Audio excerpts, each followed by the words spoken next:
I've been reading through this antique diary, which was written in 1917 by an 18-year-old woman named Anglesey.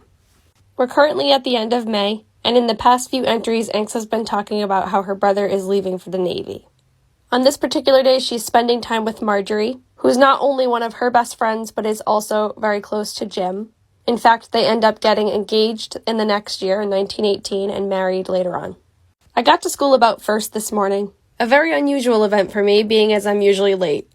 I had lunch at Nana's and went over to 80 afterwards to see Mother, to remove some truck from the house. Mother came in this morning to close the house. I had to change my clothes and fly like lightning to meet Madge at the 3:20 train for Glen Cove. I got there just in time. We studied most of the way down.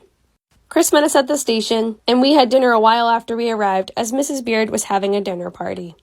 We studied all evening and went to bed about 10:30. We slept out on the porch.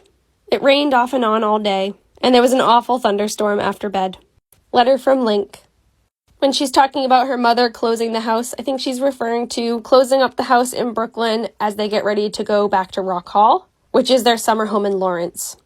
Rock Hall itself, which is now a museum, was passed down in the Hewlett family and belonged to her grandmother at the time, and Anks and her immediate family stayed in a house built by her father on the property called Martin's Lane. As the diary goes on, we're going to hear more about Rock Hall.